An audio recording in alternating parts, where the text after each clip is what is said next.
Salut à tous, c'est Richard sur Terre. La semaine dernière était organisée une battue sur la commune de la Sauvetat-du-Drô. Or, nos opposants, toujours alertes et portant haut la larmichette au coin de l'œil, avaient relayé massivement un appel à perturber la chasse qui, je le rappelle, avait été ordonné par la préfecture.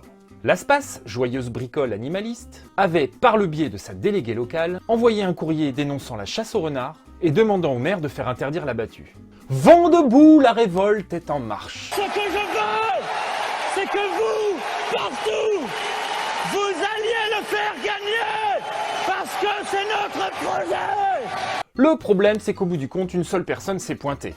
Imagine 2 secondes le moment de solitude. Du coup, l'ASPAS, joyeuse bricole animaliste, s'est défendue d'être à l'origine de ce fiasco. Elle a invoqué des contrôles de police qui auraient empêché les militants de se rendre sur place. Moi j'ai appelé la gendarmerie locale. Alors il y a bien eu des contrôles. Mais l'officier à qui j'ai parlé m'a indiqué qu'en aucun cas il n'avait porté atteinte au droit de circulation des personnes. Comprenez, celui qui voulait se rendre sur place pouvait se rendre sur place. Du coup, c'est pas sympa d'envoyer une seule personne au casse-pipe, les copains. Tu vois presque, j'ai eu de la peine pour elle. Allez, viens faire un câlin, va. Tu veux boire quelque chose?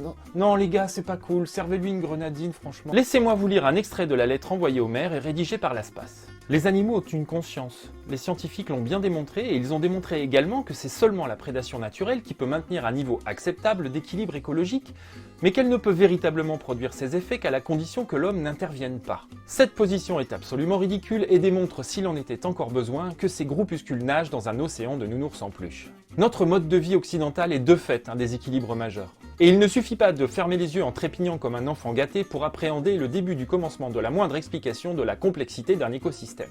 Les renards, c'est comme les sangliers. C'est votre caddie qui les fait se multiplier. Et tant que vous ne comprendrez pas, chers bricoles animalistes, que votre ennemi c'est l'agriculture intensive et ses milliers d'hectares stériles et pollués, vous resterez à côté de la plaque, enfermés dans une indignation qui ne l'est pas moins. Alors au lieu de vous agiter pour perturber des chasses qui ont été ordonnées par des instances qui connaissent les dossiers mieux que vous, posez-vous, attrapez un café et causons ensemble des solutions à la prolifération de certaines espèces, aux dépens d'autres, qui attendraient sans doute de vous un peu plus de clairvoyance. À bientôt sur Terre ou ailleurs.